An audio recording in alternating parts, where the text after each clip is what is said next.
à tous et bienvenue dans cette nouvelle vidéo. Nous sommes le premier mercredi du mois et comme tous les premiers mercredis du mois, que faisons-nous? Nous faisons un top 10. Je vous ai déjà proposé un top pour Halloween, un top pour Noël, un top pour la nouvelle année avec le retour des films de l'année précédente. Et ce mois-ci, j'ai envie de vous proposer un top de films des plus belles histoires romantiques au cinéma. Tout simplement parce que ce mois-ci, c'est le mois de la Saint-Valentin. Nous sommes février, alors j'ai pensé à vous faire un top sur les films catastrophes. Mais ce sera pour une autre fois parce que ça me paraissait pas super thématique. Alors premier avertissement, je ne suis pas une adepte du genre romantique au cinéma. J'aime évidemment une belle histoire d'amour et ça me touche. Mais j'aime quand le film ne parle pas uniquement de cette histoire d'amour, mais développe un autre sujet à côté ou une ambiance particulière. Donc ce top ne sera pas un top de films classiques type Crazy Stupid Love, Love Actually ou ce genre de choses. Ce sont des films sympathiques mais c'est pas des films coup de cœur pour moi. Je vais vous proposer un top romantique mais à ma sauce, à mes goûts, et on verra si on se retrouve. Surtout n'hésitez pas à faire votre propre top 10 des films romantiques à regarder le mois de la Saint-Valentin. On sait jamais, ça peut être intéressant, je vais peut-être découvrir des films vu que c'est pas un genre qui m'attire particulièrement. Je vous laisse avec le générique et on commence juste après.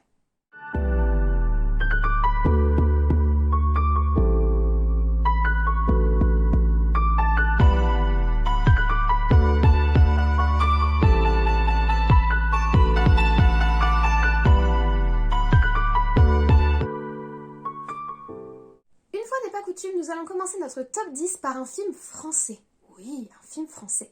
Nous allons commencer ce top 10 par Un long dimanche de fiançailles. Un film de 2004 qui dure 2h13 et qui mêle à la fois histoire d'amour et histoire de la Première Guerre mondiale. Le réalisateur, c'est Jean-Pierre Jeunet. Il est également derrière Le fabuleux destin d'Amélie Poulain, qui est un énorme classique que moi je n'aime pas du tout, mais bon, chacun ses goûts. Je reconnais la qualité du film, mais voilà, c'est pas un film qui me parle. Il est aussi derrière Délicate et Son, qui est un film assez original, je trouve. Et il est derrière la future série de 2022, février 2022, il me semble, Big Bug, qui m'intrigue énormément. C'est un réalisateur français, voilà, qui s'est fait quand même connaître par des films remarquables. Pour moi, Un long dimanche de fiançailles en fait partie. Que raconte le film? Nous sommes en 1919. Mathilde est fiancée à Manek, sauf que Manek est parti sur le front. Il est soi-disant mort pour sa patrie, mort au front de la guerre. Cependant, Mathilde est persuadée que Manek n'est pas mort. Elle se dit qu'elle le sentirait si l'être qu'elle aime était décédé, et elle va essayer de mener une espèce d'enquête pour retrouver Manek. Elle va mettre à jour, on va dire, la dureté et l'injustice de la Première Guerre mondiale autour des mutineries des jeunes hommes qui voulaient fuir les tranchées et qui se mutilaient volontairement ou qui essayaient de s'enfuir, etc. Donc on va mettre à jour toutes ces problématiques-là à travers cette femme, Mathilde, qui est persuadée que l'être aimé n'est pas mort et qui va aller jusqu'au bout et qui va tout faire pour retrouver celui qu'elle aime. Et c'est une histoire d'amour qui est ultra touchante parce que c'est une histoire d'amour qui est face à l'adversité d'un contexte ultra dur qui est le contexte de la Première Guerre mondiale, même si là elle est terminée, nous sommes en 1919, mais de toutes ces femmes, notamment puisque à l'époque les femmes n'allaient pas au combat, de toutes ces femmes qui restaient sans nouvelles de l'être aimé, ces familles qui restaient sans nouvelles de leur fils, à part un petit mot qui leur a été livré en disant bah, il est mort au combat, voilà, merci, bonne journée. Et ça mêle à la fois cette dureté, cette froideur de la guerre en fait qu'on montre pas souvent. On montre l'héroïsme des combats, on montre pas la souffrance de celui qui reste derrière sans nouvelles ou qui recevra juste comme nouvelle bah, il est mort, voilà, merci, c'est tout. Alors le film n'est pas parfait, il a des longueurs et tout ne matche pas correctement, mais c'est une histoire d'amour qui m'a vraiment touchée. Le fait de pas accepter la perte de l'être aimé, tellement c'est pas possible, c'est pas concevable, ça m'a vraiment touchée. Et puis la Première et la Seconde Guerre mondiale sont des contextes que j'apprécie particulièrement, donc forcément c'est un film qui m'a attirée. Si vous ne l'avez pas vu, n'hésitez pas, c'est quand même un grand classique, rare film du cinéma français moderne qui sort vraiment du lot, donc moi je l'ai vraiment apprécié et je vous le recommande. En 9e position, je vous propose un film de 1996 qui dure 1h56 et qui est inspiré d'un livre de Charlotte Brontë. C'est le film Jeanne. Il a été réalisé par Franco Zeffirelli et c'est un des films qui m'a le plus touchée. Je l'ai découvert dans mon enfance, dans ma jeunesse. Alors, Charlotte Brontë, ça fait partie de la mouvance, on va dire, des écrivaines anglaises qui ont écrit de très belles histoires d'amour. On va aussi, par exemple, avoir Orgueil et préjugés de Jane Austen. Donc voilà, ce sont de très belles histoires d'amour qui se passent à cette époque. Jeanne, c'est vraiment une histoire qui me touche. Alors, que raconte ce film Jeanne? Que raconte le livre également? On est sur une jeune orpheline qui a été élevée dans un pensionnat et qui va devenir gouvernante. Elle va devenir la gouvernante d'une petite fille qui s'appelle Adèle, qui vit avec son père, toute seule dans une grande demeure. Son père est veuf, donc elle a perdu sa mère, et elle a besoin de quelqu'un pour s'occuper de son éducation, puisque c'est quand même une jeune fille d'une bonne famille. On est dans une belle demeure anglaise, à l'ancienne, et évidemment, l'homme veuf est quelqu'un de très sombre, d'errant. On dirait vraiment qu'il a perdu toute raison de vivre, et au contact de cette jeune gouvernante qui arrive, chacun va se découvrir. Alors lui est très mystérieux, elle est très innocente, elle sort quasiment de l'enfance. Alors effectivement, c'est une relation un petit peu particulière, mais ils vont se découvrir et petit à petit, vraiment sans précipitation, ils vont créer un lien, ils vont créer une relation, sauf que la jeune fille, Janère, va découvrir un terrible secret dans la maison. Et là encore, on est sur un film qui ne raconte pas uniquement l'histoire d'amour, mais qui a un mystère, qui a un suspense, une tension, et c'est un film que j'ai beaucoup aimé. Alors je l'ai vu, j'étais assez jeune, je devais avoir une dizaine d'années. Il m'a terrifiée. Il y a certains aspects du film qui m'ont terrifiée. Donc il y a vraiment un côté épouvante, très très très malaisant dans ce film. Et à la fois il y a cette histoire d'amour très sensible et en paraphrase presque, que j'ai trouvé assez belle, assez touchante. Donc c'est un film historique évidemment. C'est pas aussi classique qu'un Orgueil et Préjugés 2005 avec Keira Knightley, mais si vous n'avez jamais vu le film Janère de 96, franchement allez-y. Alors au casting on a notamment Charlotte Gainsbourg et William Hurt qui sont à l'affiche, et franchement c'est un duo qui fonctionne très bien, et c'est un film qui n'est pas seulement une histoire d'amour, même si l'histoire est très belle et poétiquement racontée, il y a quelque chose en plus. En 8ème position, je vous propose un film de 2013 qui dure 2 heures et qui a été vraiment reconnu et qui s'est fait remarquer, c'est le film Her de Spike Jonze. Il est derrière Max et les Maxi Monstres notamment, ou encore les Jackass il me semble, donc on n'est pas du tout dans le même registre clairement, mais Her c'est un film vraiment différent, très original. D'ailleurs il a reçu l'Oscar et le Golden Globes du meilleur scénario original, donc c'est vraiment un film qui sort un petit peu de nulle part et qui raconte une histoire d'amour, mais complètement différente de ce à quoi on a l'habitude.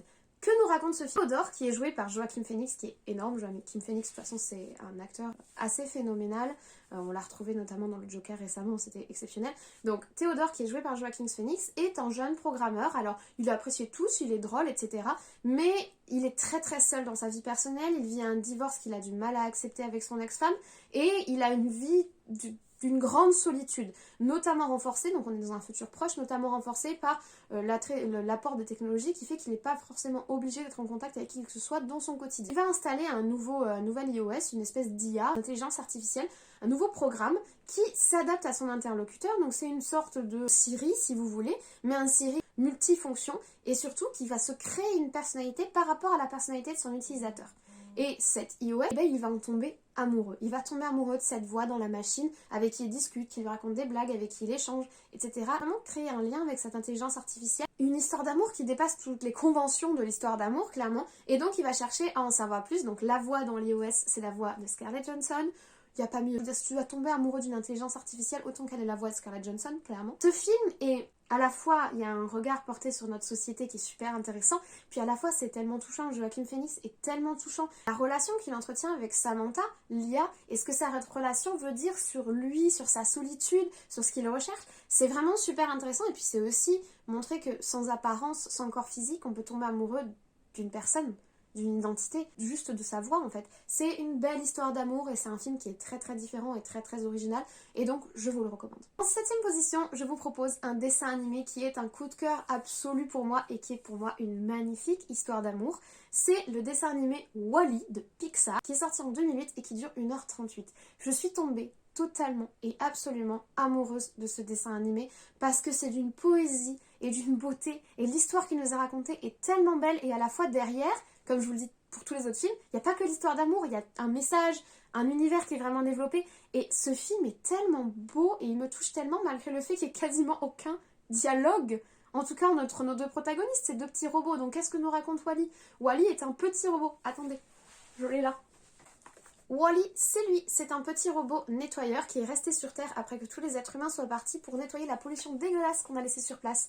Et Wall-E, il a une malfonction dans son processeur, il a développé de la sensibilité et un caractère pourri.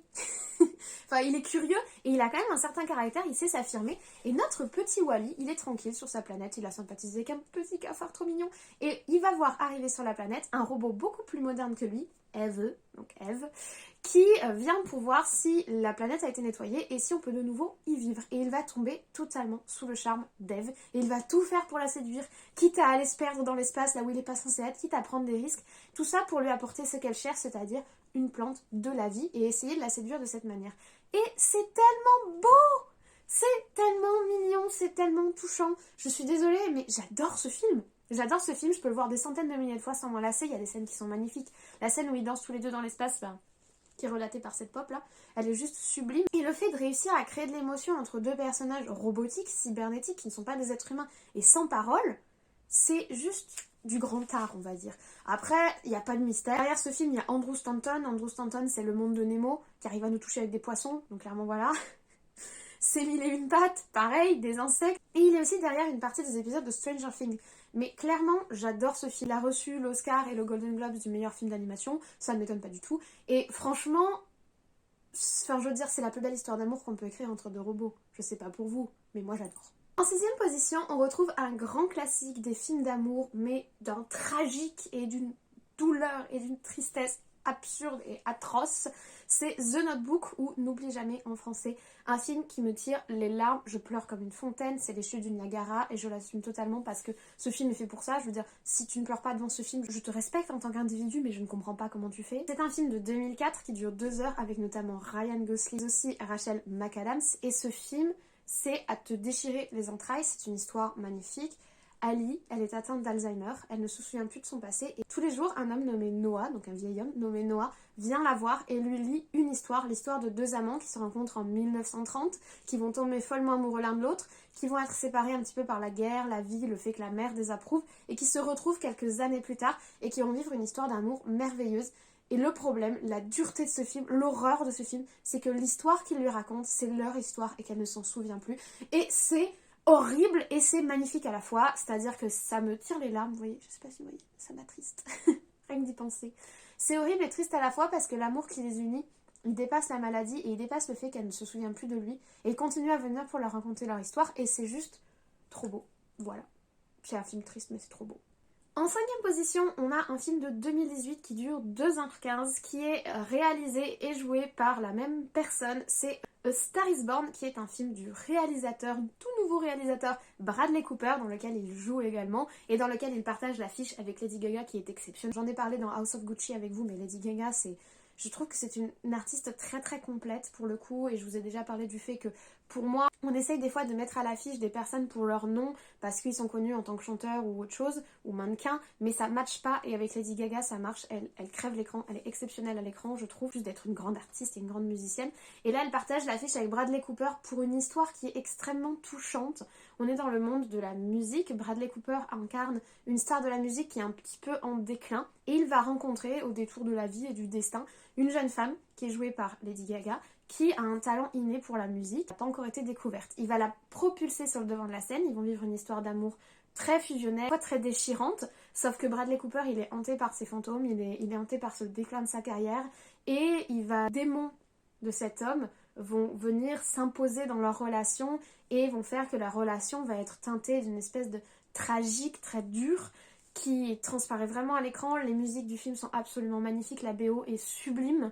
Donc franchement, ce film me touche énormément. Fin me touche énormément, c'est une magnifique histoire d'amour. A noter que le film n'est pas une création originale, c'est l'adaptation de Une étoile aînée. C'est un film de 1954, donc qui date un petit peu, et le scénario a été récupéré pour ce film, mais c'est une version un petit peu 2.0 de cette histoire-là, c'est-à-dire que le film de 1954 est très teinté des codes de l'époque et de la musique de l'époque. Là, on est sur une musique beaucoup plus moderne, avec des codes beaucoup plus actuels, mais dans les deux cas, c'est une histoire un petit peu universelle, c'est-à-dire des gens qui se rencontrent, mais c'est pas forcément le bon moment dans leur vie, et l'amour ne peut pas tout sauver, et l'amour ne peut pas tout en fait, mais même si l'amour est là, et c'est très beau, c'est très touchant, voilà, c'est une belle histoire. Et puis Bradley Cooper, on en a parlé quand on a fait Nightmare Alley, Bradley Cooper quoi.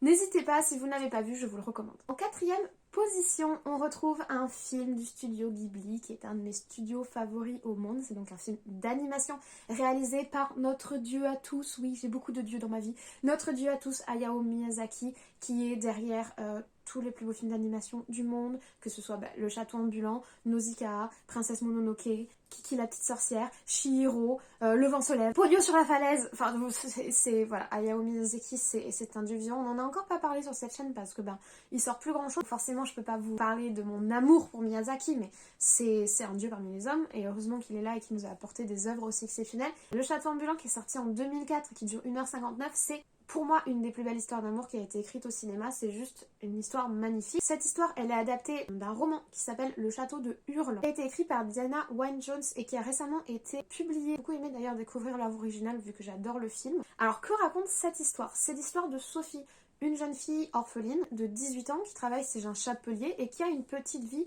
toute calme et toute tranquille, mais qui un jour croise la route de Haoru, qui est un sorcier extrêmement puissant, extrêmement séduisant également. Vraiment une rencontre fugace, sauf que prise de jalousie, une sorcière, la sorcière du Nord, une femme très âgée, va jeter un maléfice à Sophie et va la transformer en une vieille femme. Sophie, pour ne pas déranger les gens et pour ne pas devoir s'expliquer sur cette transformation, va quitter la ville, va quitter sa vie et va partir dans un endroit complètement vide où elle va croiser le château ambulant qui est la demeure du seigneur Haoru. Et en fait, elle va rester à ses côtés, elle va être la vieille femme qui s'occupe du ménage, qui fait à manger, et elle va être à côté en fait de l'homme qu'elle aime, en étant incapable d'avoir une relation avec lui, en tout cas de ce qu'elle perçoit, c'est-à-dire qu'elle est vieille, elle est fatiguée, elle n'est plus la personne qu'elle était, et elle va juste veiller sur lui. Dans un contexte où Haoru, grand sorcier, essaye de se cacher parce qu'il ne veut pas prendre part à la guerre, parce que la guerre c'est violent et c'est horrible, et qu'il ne veut pas y participer. Et cette histoire est très touchante parce qu'elle nous parle d'un amour impossible à la fois et de cette volonté de vouloir être aux côtés de l'être aimé même s'il ne nous remarque pas, même si ça ne mènera à rien, et de juste vouloir l'aider et de vouloir être à ses côtés et de vouloir être un soutien. Et c'est très très beau et l'histoire est magnifique, bon, les dessins sont absolument splendides, et puis il y a d'autres messages derrière, il y a tout ce message autour de la guerre, la dureté de la guerre. Le Japon a notamment énormément subi de la violence de la guerre, de la Seconde Guerre mondiale notamment, donc on exorcise un passé, mais franchement, le film est magnifique, absolument magnifique. Il y a des explications qui sont splendides, tout ce qui est associé au personnage de Calcifer est juste trop beau, et puis les personnages de Sophie et Haoru sont magnifiques et c'est extrêmement touchant, et si vous l'avez pas vu, regardez-le. Voilà. En troisième position, on retrouve un film que je n'ai pas pu revoir depuis mon premier visionnage, tout simplement parce qu'il m'a déchiré le cœur, il m'a labouré le cœur, ce film c'était horrible, mais c'est une histoire d'amour absolument magnifique et je l'ai recommandé à énormément de personnes, même si j'ai pas envie de le revoir parce que j'ai pas envie de repasser par là. Je peux vous le recommander quand même, c'est un petit peu contradictoire. C'est un film de 2008 qui s'appelle Kiss et qui dure 1h35. C'est l'adaptation d'un livre qui s'appelle Hotel Eden de Ron Carson et c'est une histoire d'amour très tragique. Mais extrêmement touchante et extrêmement bien écrite et très douce à la fois. C'est la douce tragédie, mais c'est quand même ultra triste, hein, clairement. On va pas se mentir. Au casting, on retrouve Jessie McCartney et Elisabeth Hartnoy. Et que nous raconte cette histoire Kiss? On suit une jeune fille, Nathalie, qui a 17 ans, qui est une élève brillante, extrêmement sérieuse, qui excelle en sport comme en classe, qui a un destin tout tracé, qui a un petit copain, etc. Donc vraiment l'adolescente idéale américaine, si vous voulez. Et qui va croiser sur sa route un garçon dénommé Kiss, qui est tellement différent. Il se fiche de l'avenir, il se fiche de qui il est, il fait juste les choses qu'il a envie de faire, il se fiche de chercher les cours, etc. Il est l'inverse d'elle. Et donc au début, ça va l'agacer, elle va essayer de le changer, puis finalement elle va apprendre à le connaître, elle va le découvrir. C'est tragique et c'est beau. C'est très beau parce que leur histoire est très très belle et c'est touchant. Et c'est un film à la fois un peu adolescent mais qui aborde des thématiques super dures. Je vous le recommande maintenant, sortez les paquets de mouchoirs parce que clairement vous allez pleurer. En deuxième position, on revient sur de l'animation japonaise parce qu'ils sont atrocement doués pour écrire de belles histoires d'amour. On va parler d'un film qui est sorti en 2016 et qui dure 1h52 et qui s'intitule Your Name. C'est un film absolument incroyable, d'une poésie phénoménale, d'une beauté visuelle phénoménale. C'est un film de Makoto Shinkai qui a également fait les films 5 cm par seconde, Les Enfants du Temps ou La Tour au-delà des nuages. Il a également annoncé récemment un nouveau projet pour 2022, fin 2022. Alors on n'a pas vu grand chose, on a une affiche, c'est tout. On n'en sait pas plus, mais c'est super enthousiasmant de savoir qu'il a un nouveau projet, puis l'affiche est magnifique. Your Name, c'est vraiment une œuvre incroyable. Donc qu'est-ce que nous raconte cette histoire? On va suivre Mitsuha, une jeune fille de la campagne japonaise qui vit dans une famille plutôt traditionnelle, qui rêve d'aller vivre à Tokyo dans la grande ville, et Taki, un adolescent, un garçon qui lui habite à Tokyo et qui a une vie un petit peu plus, on va dire, moderne, Mitsuha. Et en fait, chaque nuit, Mitsuha rêve qu'elle devient Taki et Taki rêve qu'il devient Mitsuha. Ils sont projetés dans la vie l'un de l'autre et dans le corps l'un de l'autre.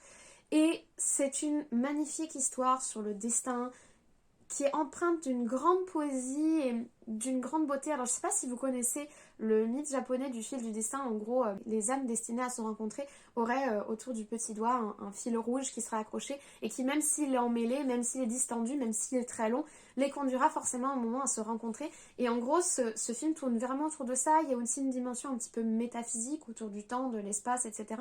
Et il est incroyablement beau, d'une grande poésie, très très très touchant. Alors faut pas y chercher un grand réalisme, c'est pas le but du film. Le but du film, c'est vraiment une poésie, une douceur autour de cette histoire entre ces deux jeunes qui échangent leur corps, qui échangent leur identité et qui essayent de se communiquer et de se parler en fait, parce qu'au final ils connaissent tout de la vie de l'un de l'autre sauf l'un et l'autre, et c'est vraiment d'une grande beauté. Et Makoto Shinkai est un grand artiste. Le fond est très beau mais la forme est magnifique également. Dans tous les cas, je vous le recommande à 198 000%. Si vous ne l'avez pas vu, regardez Your Name. Vous allez peut-être pas adhérer, on va dire, à la dimension ultra poétique et ultra métaphysique de l'œuvre, mais c'est juste tellement beau.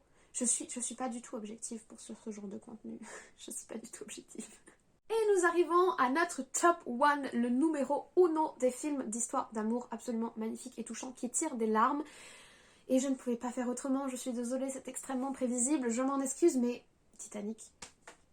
Titanic, qu'est-ce que vous voulez que j'y fasse? Titanic, je ne pouvais rien mettre d'autre en première position, c'était pas possible, même si j'adore Your Name, même si tous les films que je vous ai cités me tirent les larmes et me touchent profondément, Titanic. C'est l'un des plus grands succès au box-office en France comme dans le monde. Il n'a été détrôné que par Avatar du même réalisateur James Cameron en 2010. C'est un film universel qui parle à tout le monde. C'est une histoire d'amour universelle. C'est une souffrance universelle et un mécontentement universel sur « je suis désolée, il y a des trucs qui sont pas nets à la fin, il y a assez de place, ce sera plein de portes ».